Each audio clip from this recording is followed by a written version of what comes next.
ನಮಸ್ಕಾರ. ಎಲ್ಲರಿಗೂ ಶರನ್ನವರಾತ್ರಿಯ ಹಾರ್ದಿಕ ಶುಭಾಶಯಗಳು. ಇವತ್ತು ನವರಾತ್ರಿಯ 7ನೇ ದಿನ.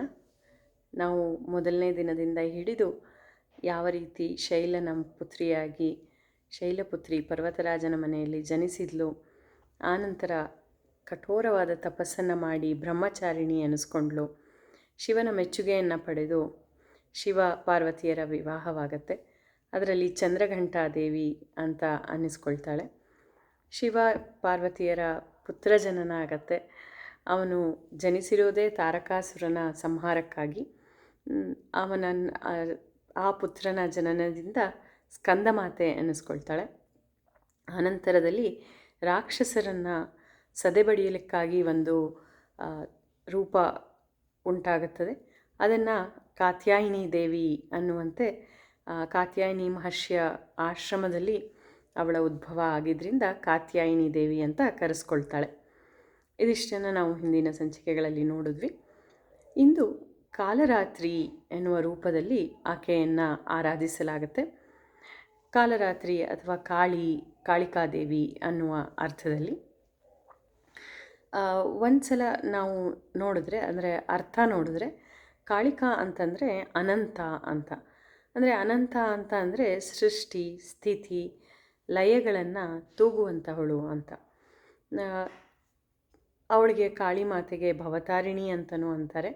ಹಾಗೆ ಶಿವನಿಗೆ, ಪರಶಿವನಿಗೆ ಕಾಲದೇವ ಅಂತಲೂ ಹೆಸರಿದೆ. ಇನ್ನು ಆ ಕಾಲದೇವ ಶಿವನ ಪತ್ನಿ ಶಿವೆ ಕಾಲದೇವಿ ಅಥವಾ ಕಾಳಿಕಾದೇವಿ ಅಂತಲೂ ಅನ್ಬೋದು. ಹಾಗೆಯೇ ಕಾಲ ಅಂತ ಅನ್ನೋದಕ್ಕೆ ಸಮಯ ಅಥವಾ ಸಾವು ಅಂತಲೂ ಅರ್ಥ ಇದೆ. ಕಾಳಿ ಅಂತಂದರೆ ಕಪ್ಪಗಿರೋದು ಅನ್ನುವ ಅರ್ಥವನ್ನು ಸಹ ಕೊಡುತ್ತೆ.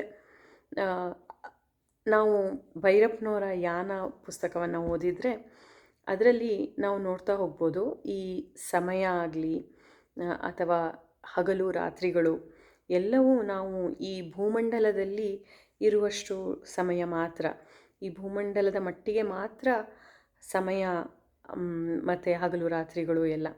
ಭೂಮಂಡಲದ ಆಚೆಗೆ ನಾವು ಸ್ಪೇಸ್ ಅಂತ ಏನು ಕರಿತೀವಿ, ಅಲ್ಲಿಗೆ ಪಯಣ ಬೆಳೆಸಿದಾಗ ಎಲ್ಲವೂ ಸುತ್ತಲೂ ಕಗ್ಗತ್ತಲು. ಆ ಯಾನದಲ್ಲಿ ಹಾಗೆ ಹೇಳ್ತಾ ಹೋಗ್ತಾರೆ, ಹಗಲು ರಾತ್ರಿಗಳ ಅರಿವೇ ಇರೋದಿಲ್ಲ, ಪೂರ್ತಿ ಕತ್ತಲಾಗಿರುತ್ತೆ. ಏನು ಅಂದರೆ ಅದರಿಂದ ಆಚೆಗೆ, ಭೂಮಂಡಲದಿಂದ ಆಚೆಗೆಲ್ಲವೂ ಒಂದು ರೀತಿ ನಿಗೂಢನೆ ಅಂತ. ಕತ್ತಲು ಅಂದ್ರೇ ನಿಗೂಢ, ರಹಸ್ಯ ಅಂತ ಅನ್ಕೋಬೋದಲ್ವ. ಹೀಗೆ ರಾಮಕೃಷ್ಣ ಪರಮಹಂಸರು ಅವರ ಪ್ರೀತಿಯ ದೇವಿ ಕಾಳಿಕಾದೇವಿಯನ್ನು ಆರಾಧಿಸ್ತಿದ್ರು ಅಂತ ನಾವು ಕೇಳಿದ್ದೇವೆ. ಅವರು ಕೂಡ ಹೇಳೋದು ಇದೇ ರೀತಿಯಾಗಿರುತ್ತೆ. ರಾಮಕೃಷ್ಣ ಪರಮಹಂಸರ ಉಲ್ಲೇಖದಂತೆ ಕತ್ತಲೆಯ ಸರ್ವಶ್ರೇಷ್ಠ ಮಾತೆನೇ ಕಾಳಿ ಅಂತ ಹೇಳ್ತಾರೆ. ಹಾಗೆಯೇ ಅವರು ಆ ನನ್ನ ಮಾತೆ ಕಾಳಿಕಾದೇವಿ ಆತ್ಮಸಾಕ್ಷಿಯ ತತ್ವ ಅಂತಲೂ ಹೇಳಿದ್ದಾರೆ. ಮತ್ತು ಅವರು ಉದಾಹರಣೆ ಕೊಡ್ತಾ ನಮ್ಮ ಪ್ರಕೃತಿಗೆ ಕತ್ತಲೆಯ ಉದಾಹರಣೆಯನ್ನು ಕೊಡ್ತಾ, ಪ್ರಕೃತಿಯಲ್ಲಿರುವ ಕತ್ತಲೆಯನ್ನು ತಿಳಿಸ್ತಾ, ನಾವು ಸಂಪೂರ್ಣವಾದ ರಾತ್ರಿಯಲ್ಲಿ, ಅಂದರೆ ನಕ್ಷತ್ರಗಳಿರುವ ರಾತ್ರಿಯಲ್ಲಿ ಆಕಾಶವನ್ನು ನೋಡಿದಾಗ ಅಲ್ಲಿ ಪರಿಪೂರ್ಣ ಕತ್ತಲು ಆವರಿಸಿರುತ್ತೆ. ಹಾಗೆ ಸಾಗರದ ಆಳಕ್ಕೆ ಹೋದಾಗ ಅಲ್ಲಿ ನೀರಿನಲ್ಲೂ ಸಹ ಅದೇ ರೀತಿ ಒಂಥರ ಕಾರ್ಗತ್ತಲು ಅಂತ ಹೇಳ್ಬೋದು. ಆ ಅಗಣಿತ ರಹಸ್ಯಪೂರ್ಣ ಕತ್ತಲು, ಈ ಮತ್ತೇರಿದ ಕತ್ತಲೆಯೇ ನನ್ನ ಪ್ರೀತಿಯ ಕಾಳಿ ಮಾತೆ ಅಂತ ಹೇಳಿದ್ದಾರೆ ಅವರು. ಇಂತಹ ಕಾಳಿಮಾತೆ ನಮಗೆಲ್ಲ ಗೊತ್ತಿರೋ ಹಾಗೆ ಘೋರ ರೂಪದಲ್ಲಿ ಇರ್ತಾಳೆ. ಅಂದರೆ ಅವಳು ಈ ರಾಕ್ಷಸರ ದೈತ್ಯರ ಸಂಹಾರಕ್ಕಾಗಿಯೇ ಉಗಮಿಸಿದ್ದು, ಅವಳ ಉತ್ಪತ್ತಿಯಾಗಿದ್ದು ಜ್ವಾಲೆಯಿಂದ ಅಂತ ನಾವು ನೋಡಿದ್ವಿ. ಹೀಗಿರುವಾಗ ಅವಳು ಒಂದು ರೀತಿಯ ರೌದ್ರ ಅವತಾರವನ್ನು ತಾಳಲೇಬೇಕಾಗತ್ತೆ. ಅವಳು ನಾವು ಈ ಸೌಮ್ಯ ರೂಪಿಣಿಯಾದ ಜಗನ್ಮಾತೆಯನ್ನು ಹೇಗೆ ಪ್ರಾರ್ಥಿಸ್ತೀವೋ ಅದೇ ರೀತಿ ರೌದ್ರ ರೂಪದ ದೇವಿಯನ್ನೂ ಸಹ ಆರಾಧಿಸಬೇಕು. ಏಕೆಂದರೆ ಈ ಸೃಷ್ಟಿ ಸ್ಥಿತಿ ಲಯಗಳೆಲ್ಲವೂ ನಾವು ನಮ್ಮನ್ನು ಸಮತೋಲನವನ್ನಾಗಿ ಇಡಲಿಕ್ಕೆ ಇರುವಂತಹದ್ದು. ಹೇಗೆ ಸೌಮ್ಯ ರೂಪಿಣಿಯನ್ನು ಆರಾಧಿಸ್ತೇವೋ ಅದೇ ರೀತಿ ಈಕೆಯನ್ನು ಸಹ ನಾವು ಭಯ ಇಲ್ಲದಲೇ ಆರಾಧಿಸಿದ್ರೆ ಆಕೆ ಎಲ್ಲರಿಗೂ ಅಭಯವನ್ನು ನೀಡಿ ಅವ್ರ ಕೋರಿಕೆಯನ್ನು ನೆರವೇರಿಸುವಂಥವಳು ಅಂತ ಹೇಳಿದ್ದಾರೆ. ಇನ್ನು ಅವಳ ರೌದ್ರ ರೂಪ ಅಂತಂದರೆ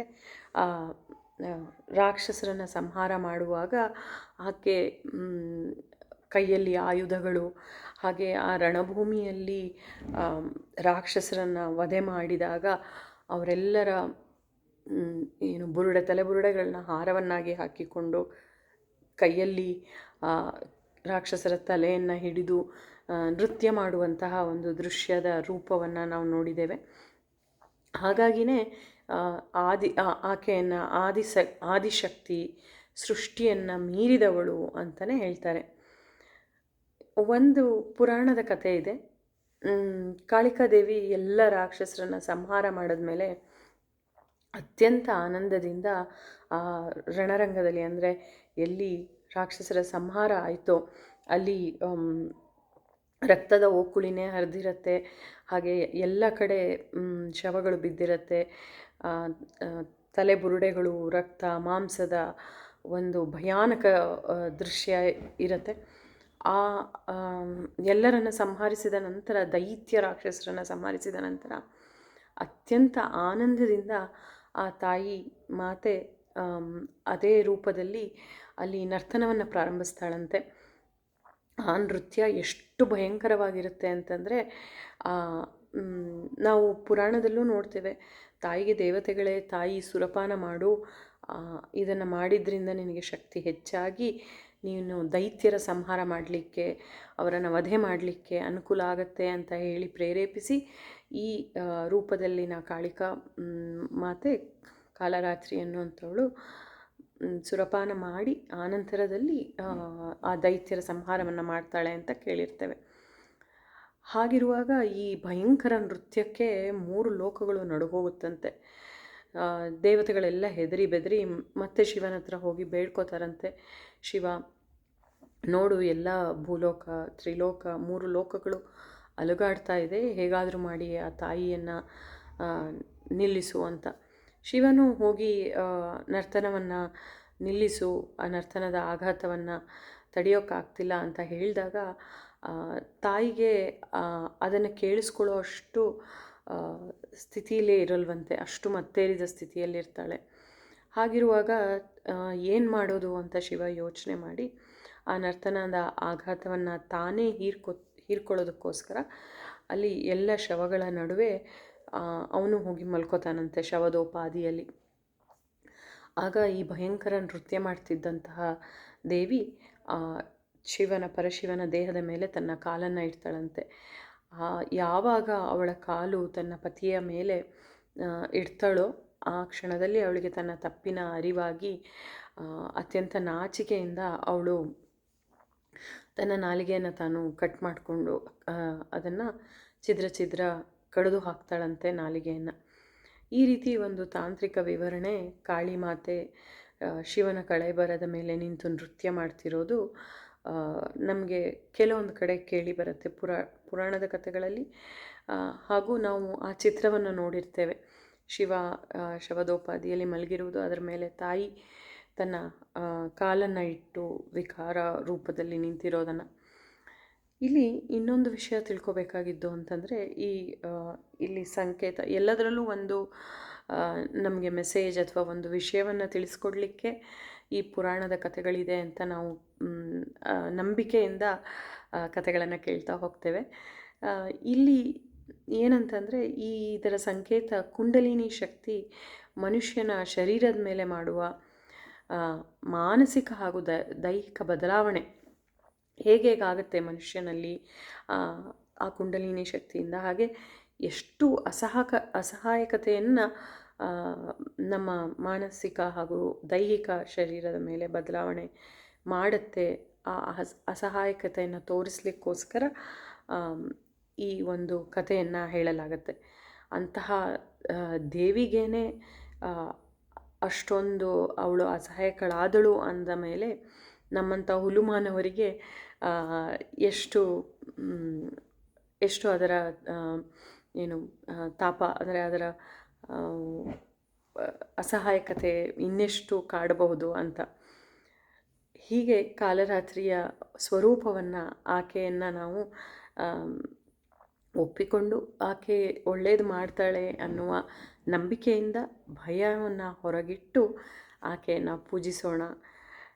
ಇನ್ನು ಮುಂದಿನ ನಾಳೆಯ ನವರಾತ್ರಿ ದೇವಿಯ ಬಗ್ಗೆ ಇನ್ನಷ್ಟು ವಿಷಯಗಳನ್ನು ನಾಳೆ ತಿಳ್ಕೊಳ್ಳೋಣ. ನಮಸ್ಕಾರ.